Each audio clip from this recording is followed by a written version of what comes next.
दोस्तों, चाइना की चालाकियों से आज पूरी दुनिया अवेयर है। चाइना एक ऐसा देश है जिसने भारत को तो परेशान कर ही रखा है, साथ ही उसने दुनिया के बहुत सारे देशों को भी परेशान कर रखा है। जी हाँ, चीन हमेशा से ही इंटरनेशनल कम्युनिटी के लिए सिरदर्द रहा है और ये जग जाहिर है कि सिर्फ बिजनेस इंटरेस्ट की वजह से ही चाइना दुनिया भर के हिस्से में इम्पोर्टेंट हो गया है, वरना कोई उसे पूछता तक नहीं। लेकिन चाइना के भी दो पहलू हैं, एक वो जो पाकिस्तान जैसे मित्र देशों के सामने है और दूसरे भारत जैसे देश जिन्हें चाइना अपना दुश्मन मानता है। तो हुआ ये कि जो दुनिया सोच भी नहीं सकती थी वही अब चाइना कर रहा है। पिछले कुछ महीने में चीन राष्ट्रपति शी जिनपिंग ने रूस जाकर रूसी राष्ट्रपति व्लादिमीर पुतिन से मुलाकात की। इतना ही नहीं, उन्होंने चीन में कई फॉरेन लीडर्स का स्वागत भी किया, जिसमें फ्रांस के राष्ट्रपति Emmanuel Macron, European Commission president Ursula von der Leyen, Brazilian president Luiz Inacio Lula da Silva भी शामिल हैं। इसी के साथ साथ शी जिनपिंग ने अपने टॉप एम्बेसडर को यूरोपीय देशों के दौरे पर भेजा और रूस यूक्रेन युद्ध का हल निकालने की कोशिश में एक 12 पॉइंट पीस प्लान भी पेश किया। और तो और इस बीच डिप्लोमेटिक मामले में चीन ने मिडिल ईस्ट में उस वक्त बड़ी कामयाबी हासिल की जब सालों के तनाव के बाद सऊदी अरब और ईरान के रिश्ते एक बार फिर नॉर्मल होते दिखाई दिए हैं। ऐसे में चाइना का ये बदला हुआ रूप देखकर सब हैरान हैं। अब जैसे कि अमेरिका के लिए भी मिडिल ईस्ट बेहद अहम है, लेकिन बीते कुछ सालों से अमेरिका यहाँ के मुल्कों के बीच की आपसी रंजिश कम करने में सफल नहीं हो सका।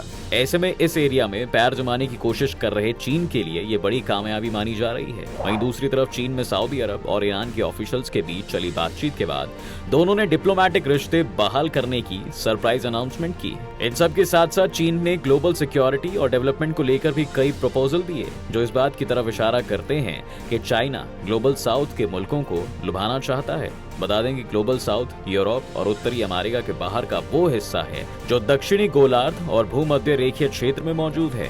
इसमें ऐसे देश आते हैं जो ज्यादातर कम आय वाले हैं और राजनीतिक तौर पर भी पिछड़े हुए हैं। ऐसे में चाइना इन्हें अपनी तरफ करना चाहता है। पहले भी वो अपनी एम्बिशियस बेल्ट और रोड प्रोजेक्ट के तहत देशों में करोड़ों डॉलर का इन्वेस्ट करता रहा है। अब देखना यह है कि क्या इसमें चाइना कामयाब हो पाएगा। दोस्तों, बता दें कि जब दुनिया में कोरोना ने पैर पसारे थे तब अमेरिका ने कोरोना वायरस की ओरिजिन का आरोप चीन पर लगाया था। तब चीन के फॉर्मर फॉरेन मिनिस्ट्री के स्पोक्समैन ली जियाओ ने पलटकर कहा भी था कि चाइना में कोरोना वायरस अमेरिका से आया है और यहीं से कहीं न कहीं दोनों देशों के बीच एक तनाव सा पैदा हो गया था। अब जैसा कि अमेरिका जीडीपी के मामले में आज पूरी दुनिया में सबसे अमीर देश है, आज अमेरिका की जीडीपी 23.32 ट्रिलियन यूएसडी है। वहीं चाइना इस लिस्ट में 17.73 ट्रिलियन यूएसडी की जीडीपी के साथ दूसरे नंबर पर बना हुआ है। अब उसका मकसद है पहले नंबर पर आने का। यही वजह है कि बीते सालों में चर्चा में आई चीन की अग्रेसिव डिप्लोमेसी, जिसे वॉल वॉरियर्स डिप्लोमेसी भी कहा जा रहा था, उसमें भी बदलाव दिख रहे हैं। क्योंकि शी जिनपिंग फॉरेन मिनिस्ट्री के यंग, अग्रेसिव और कंट्रोवर्शियल स्पोक्स पर्सन ली जियाओ के बजाय अब वांग ही और चन गांग जैसे शांत स्वभाव वाले डिप्लोमेट्स को आगे कर रहे हैं।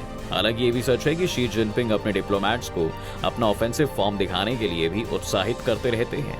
डिप्लोमेसी को लेकर चीन का मौजूदा रवैया बताता है कि वो खुद को ग्लोबल लेवल पर सुपर पावर के रूप में स्टैब्लिश करना चाहता है। लेकिन हाल ही के वक्त में चीन के डिप्लोमेटिक रुख में दिख रहे बदलाव का कारण ये भी है कि वो खुद को घिरा हुआ महसूस कर रहा है। वेस्टर्न कंट्रीज के साथ उसके तनाव का नतीजा ये हुआ कि उसके आसपास ऑर्गेनिक कंटेंट स्टैंडर्ड यानी कि OCS एंड क्वाड्स यानी कि क्वाड्रिलेटरल सिक्योरिटी डायलॉग जैसे मजबूत सिक्योरिटी अलायंस बन गए और मॉडर्न टेक्नोलॉजी तक पहुंचने की चीन की कोशिश नाकाम होने लगी। यही वजह है कि इस साल मार्च में शी जिनपिंग ने आरोप लगाया कि अमेरिका की लीडरशिप वेस्टर्न कंट्रीज चीन की घेराबंदी करने, उसकी राह में रोड़े अटकाने और उसे दबाने की कोशिश कर रहे हैं, जिससे देश के डेवलपमेंट के लिए चुनौतियां खड़ी हो गई हैं। खैर, अब जैसे कि बीते साल रूस ने यूक्रेन के खिलाफ स्पेशल मिलिट्री ऑपरेशंस छेड़ दिया, जिसके बाद नाटो मिलिट्री अलायंस के देशों के बीच रिश्ते बेहद मजबूत हो गए और चीन की इस सोच को और हवा मिली। अब चीन को इस बात का एहसास हो गया है कि कई ताकतवर मुल्क अमेरिका के दोस्त हैं। चीन इस कारण से और ज्यादा घिरा हुआ महसूस कर रहा है। यही वजह है कि ज्यादा जोर लगाकर इस घेरे से वो बाहर निकलना चाहता है और यही कारण है कि चीन अपनी स्ट्रैटेजी के सेंटर में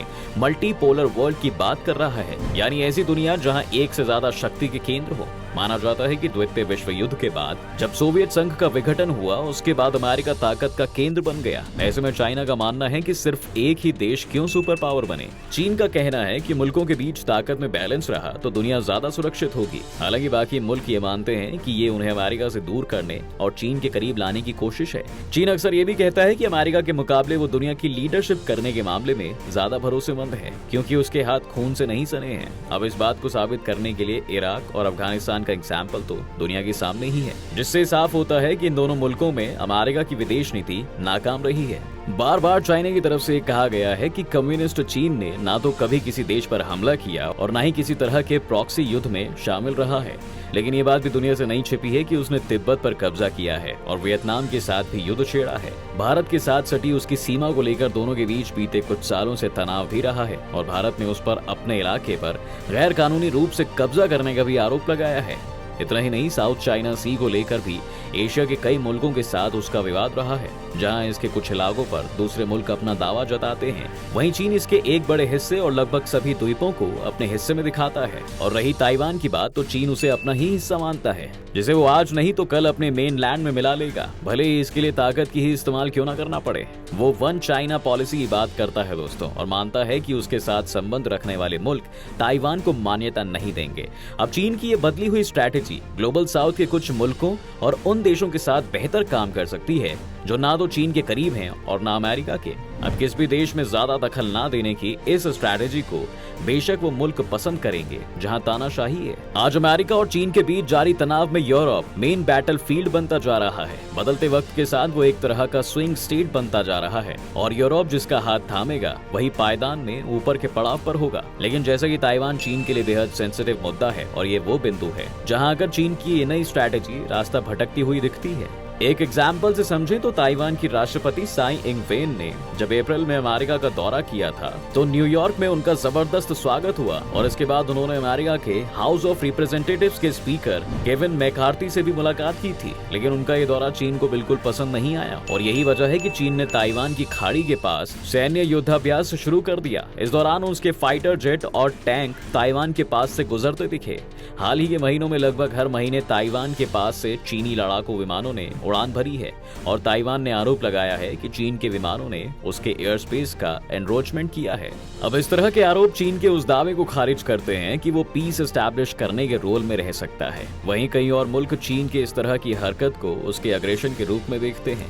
हालांकि चीन बार बार कहता रहा है कि ये उसका घरेलू मुद्दा है जो उसकी रक्षा से जुड़ा है, लेकिन अगर ताइवान को लेकर युद्ध हुआ तो उसका असर पूरी दुनिया पर पड़ेगा। दुनिया में सेमीकंडक्टर के कुल 60% का उत्पादन अकेले ताइवान में होता है। ये दुनिया के सबसे बिजिएस्ट सी रूट्स में से एक के पास है और यूरोप और एशिया को जाने वाली कई अहम टेलीकम्युनिकेशन लाइंस इसी के पास से होकर गुजरती हैं। चीन इस बात को भी नजरअंदाज नहीं कर सकता कि अगर इसे लेकर युद्ध हुआ तो एशिया को अनस्टेबल करने का आरोप उसी के मत्थे मढ़ा जाएगा। खैर, ज्यादातर एक्सपर्ट्स मानते हैं कि चीन ताइवान पर हमला नहीं करना चाहता, लेकिन ये चिंता भी जताई जा रही है कि अगर चीन ने हड़बड़ी में मिलिट्री एक्शन लिया तो इस युद्ध में अमेरिका भी शामिल हो सकता है, क्योंकि वो पहले भी कई बार ताइवान की रक्षा के लिए अपनी कमिटमेंट जता चुका है। अब शी जिनपिंग एक तरफ ताइवान को लेकर अपनी ताकत दिखाना चाहते हैं तो दूसरी तरफ अपनी नई कूटनीति की राह पर भी आगे बढ़ना चाहते हैं। लेकिन ताइवान को लेकर चाइना के रुख को लेकर कई मुल्कों को ये लगने लगा है कि ताइवान पर भी कभी भी हमला हो सकता है। ऐसे में उसके लिए इन दोनों स्ट्रैटेजीज के बीच संतुलन बनाकर आगे बढ़ना